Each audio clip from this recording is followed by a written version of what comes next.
Hello family members, my name is malawithebag and you're welcome back to my channel. Yes guys, it's been a hot minute. I've been AWOL and out of no fault of mine. I've been having issues with space on my camera, and I don't know, I'm finding it difficult to post. But guys, let me not bore you with these details. I bring you a new interesting video today. If you are joining me for the first time, as I said earlier, my name is malawithebag. You're welcome to my channel. Here I document my life here in Spain as an immigrant. I'm originally from Nigeria. And if you like this kind of content or you want to see more of my pretty face, please do well to press that subscribe button, turn on your bell notifications, so whenever I post, you'll be the first to be notified. Like, share, and keep yourself busy in the comment section. Let's get gisting.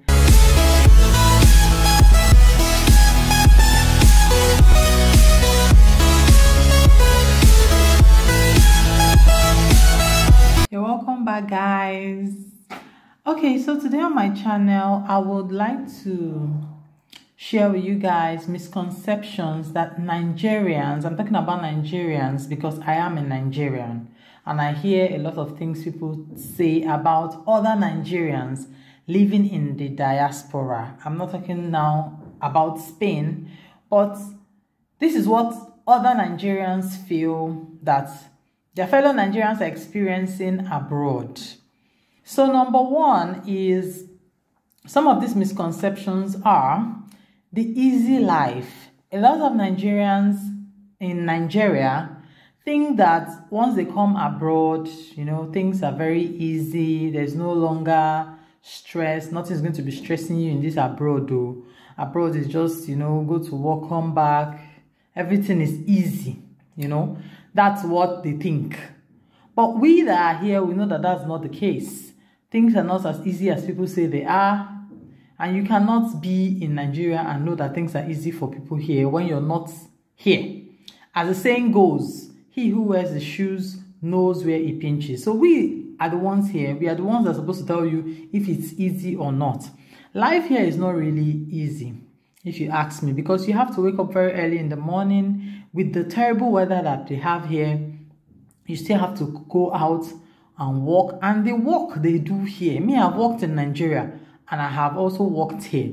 I can tell the difference. The work here is harder. Like, you have to really use your strength to do it. Because when you come here, you didn't school here, most times the kind of jobs you get are not even those office jobs. You get menial jobs. Although the pay for these menial jobs are not the same with what you have back at home. But when you compare it to what you have back at home, the work that, even if you're doing a menial job in Nigeria, the stress is not as much as if you're doing a menial job here in the abroad. There's more stress. More is required of you here in the abroad. Nobody's going to take, you know, silly excuses from you, like in Nigeria, how people will just, even if you come late, there are some things that people can just excuse you of. But here is not the case. You have to work to earn that €1, you know, half euro, even centimo. You have to work to earn it. Nobody's going to, you know, leave things for you, or maybe if you don't even come to work a day, they'll pay you for it. It's not easy like that as they see it. So that's number one. Yes, guys, there's another thing a Nigerian once told me. She was like, please, you guys should bear with me. I will watch your videos, but we here in Nigeria, we pay for data. We are not in the abroad where they don't pay for data. And I was surprised. I said, where did they hear that people don't pay for data in the abroad? Like, are you kidding me? They actually pay for data abroad though. They pay for data, everything. In fact, abroad life, everything, you pay for everything. Anything you're going to be, this light that you see that is shining is being paid for. Water in the taps is being paid for. Even if you traveled and there's water in your tap, you're going to pay for it. There's a basic sum they bring every month for people that are not using their water and people that are not using their lights. You must pay. It's not like in Nigeria where you're using prepaid meter. if you're not in your house and you don't own it, the prepaid meter will be there waiting for you. When you come back, you continue from where you stopped. That's not the case here. Here, you're going to be paying for everything, whether you are there to use it or you're not there. If you buy your Wi-Fi, if you recharge your Wi-Fi, whether you use your Wi-Fi or not, you will pay for it every month. You must pay for it. There is no free data. Please, if there is free data, Nigerians in diaspora, please, you people should show me, give me the plug, because me, I'm looking for this free data. Give me the plug. I need free data, guys. So please, you guys should help me out, because I don't know where they are getting free data from. Don't be carried away when you see a Nigerian who comes back from the abroad, and the person is looking all fresh. The person is wearing jeans, even though, yeah, and you feel, God, these people I enjoy. You now say, I tap into your blessing. You don't know what the person is suffering. You don't know how the person made it to that country. You don't know. Guys, it's not as easy as it seems. So when you're not in your country, you're not in your country, already a second-class citizen. You're an immigrant. And an immigrant is an immigrant. So the difference is clear. Here, if they want to give anything they want to do, they'll first look at their citizens before when they finish giving, when they have satisfied their own people, they will now come and check you and see if you're qualified. So it's not like you're going to be getting everything easy. Number one is, here, the attire that people wear here, because of the weather and a lot of the factors, is their weather is really harsh. Jeans. So when you see people wearing jeans, it makes people look younger and smarter, because most people wear jeans and sneakers. So it makes them just look younger and smarter. And because that's the kind of clothes we wear here almost all year round, we transfer it when we are coming back home. That's the same thing we want to just wear, it's an easy wear and all.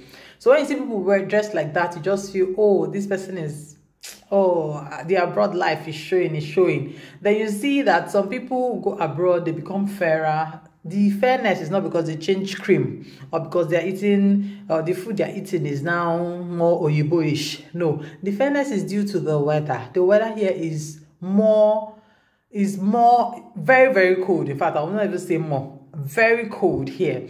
And the cold season here is way more than the hot season. Summer lasts for only maybe 3 months or so, and the remaining season is usually cold. So any other thing, that's why you see that most times when we come back to Nigeria, any small thing, we are sweating.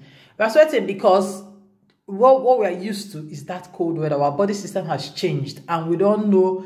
And then it's more, even if normally you're not even supposed to be sweating, we sweat. That's why we become fairer. That's why we can kind of become fresher. You know, when you put something inside fridge, it's for you to keep it fresh. So that's how it's as if we are inside fridge in abroad. So that's why we become fresher. So don't think that maybe we are enjoying life. That's why we are fresh. It's cold, and cold is not enjoyment. Guys, cold is not enjoyment. Thank you, and God bless you. Another thing I would like to draw to your attention here is that, please, we all know that people are going through different things at this point in time. Whether Nigerians in Nigeria or Nigerians in diaspora, everybody is going through something. There is war in Ukraine and Russia, and a lot of people are being affected because Ukraine and Russia are two nations that produce a lot of food for the whole world. Now that this war started, that's when I even came to notice that a lot of food comes from Ukraine and a lot of food comes from Russia. And because of this war, a lot of people don't have food, don't have wheat, don't have oil and stuff that come from Russia and Ukraine. And you can see that why war is not good. So I understand that people are going through a lot of things. Even back at home in Nigeria, things are now very, very expensive. Things are now... And some people are just using this opportunity to just put prices on their things, even if the war is not affecting, or the economic crisis is not affecting their own produce. And that is the opportunistic Nigerians that we have. But I would like to say that please do not take away the sufferings of people, or try to downplay these sufferings by saying, oh, you guys are in the abroad, you don't have anything to worry about, things are easier. That's not the case. Here in the abroad, we pay bills, we pay taxes. It's not like Nigeria where you can do without paying taxes and you don't, get into trouble for it. Here in the abroad, you have to pay your tax. So you're going to be paying tax for everything that you buy, everything, the work you're doing, you're going to be paying your tax. If you don't pay your tax, it's punishable by the law. And also your bills, you have to pay it every month. Here, house rent is being paid monthly. And a normal house rent that you get in the town, you're going to be paying up to 500 or 400, as the case may be, depends on where you live, as house rent. Just calculate 500 euros times 650 naira. That's how much it is in Nigeria, euro to naira. Calculate it times 400 or 500 and see how much that comes to every month. That's exactly what you're going to be paying as house rent. You're going to be paying bills. Your bills will vary according to what you use. So if you use, maybe you use light a lot, like you use things that consume electricity a lot, you're going to be paying more. If you use things that do not consume electricity a lot, you're going to be paying, but not that much. Also, water, it depends on how you use it. So everything here is paid for. In Nigeria, for the 30 years I was in Nigeria, I can't remember paying for water. I know water, they used to say water no get enemy. Fela sang it. And that means water is a free gift from God. But yeah, I know it's a free gift, but here it's not free. You pay for it. In Nigeria, people used to we used to have water running in our taps and we don't pay for it. And it was easy. Sometimes NEPA will want to come and cut your light. You just say, I'm not going to pay bill. How many times people bring light? You talk to them, they will carry their ladder and go. Here is not the same way. They don't do ladder. Nobody will answer. Nobody will tell you come and pay your bill. Yes, if you don't pay, you don't pay now. They will cut your light, and when you cut your light, you will pay fine for them to reconnect it. So it's a whole lot of mess. You don't even want that to happen to you. You're going to be paying for internet. You're going to be paying for the dustbin that are carrying for you every day, every night, every second. They're always carrying dustbin here. So you will pay for it. The light on the street, you will pay for it. Everything that you see that you're enjoying, that you say, this is the first world country, I'm happy to be here. You are paying for it. Even the car that you're driving, you have insurance that you're going to be paying for. You're going to be paying for every single thing. So there's nothing here in the abroad that is free. Get that at the back of your mind and understand that everybody has what they are carrying, the issues that are carrying, the problem that they are carrying. Things are not as easy as you guys think it is. Another very big issue I would like to talk about is communal living. The other day on the internet, I saw where a young guy of maybe about late 30s or early 40s died in America. He was actually living alone. I hear he just moved to that apartment and he was living alone. He's an Igbo guy. I don't know if you guys saw it on Instablog. They put it there that the guy just died, and you know, the woman that was lamenting was just crying and saying, is this what the America is all about? And I want to just talk about Nigerians living in diaspora. This communal life is non-existent. It's very little compared to what you get in Nigeria. If you're in Nigeria, you have your neighbors around you. You know how neighbors are always very nosy. They want to see you every morning. They want to greet you. Madam Amara, how are you? You know, they'll see you every morning. They will know you're there. Some people will come to your house, just come and gist with you to hear. Weekend, you will go out, you come in, you go visit people. Here it's not like that. Communal life is almost non-existent. All people care about is going to make money. And you have to care about going to make money because you have a lot of bills to pay. If you leave your bills piling up, you might never be able to offset them. And nobody wants to be living a life of bese, you know, debts. So all people care about is going about making money, going to do their job. Sometimes you don't even have time to see the fellow people that you're living with. Like husband and wife might be living in the same house. They have different shift times and everybody just goes to their job and they don't even have time to be together to, you know, talk, to gist about life. Nothing like that exists.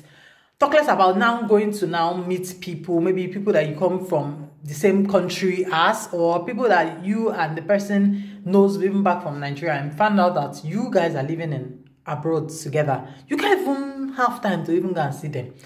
I know we have Igbo Union and all that. This meeting occurs every once in a month. Sometimes some people, that day that they have meeting, they have work. They will leave the meeting and go for work because meeting will not pay your bills. Meeting will not help you feed your family. you need to get money to be able to do all these things. So it's very difficult to have that communal life here in the abroad. And it's not so good because sometimes you might be living alone, something will happen, nobody will ever know. That COVID time, people were dying inside their homes and nobody will know until maybe one day the smell is now too much and they call police and they find out that this person has died a long time ago. This same guy I'm talking about that they carried on Instablog died. He died maybe weeks past because his body was already smelling. So it's just for you to see that no, even though they don't see you at work or maybe they don't see you in church, nobody will really, think about it that much because they will just feel that this person did not come because she's busy doing something else. Nobody really take out time to go and look for his brother or sister and know how the person is faring. So that communal life is not there. And that's why a lot of people have depressions. A lot of people suffer from depression because you don't even see who you will tell your own story to. You're not seeing who you're going to confide in. Even though it's a sad story, you guys will be exchanging. At least somebody that will hear you and will tell you, man, my own story is bigger than your own. At least you guys will talk about it. Is enough. And that is what you get when you're back in Africa. But the end of this video is just that everybody is facing something out there, both in Nigeria and diaspora. So let's give each other that pat on the back and encourage each other that we are doing the most we can to make life better for one another. So I pray that things get better from henceforth and that this war and crisis all over the place will just cease. Thank you for watching this video, and guys, if you want some of my more interesting videos, please do well to click the tabs or my description box to get some of those videos. See you on the next one. Bye bye.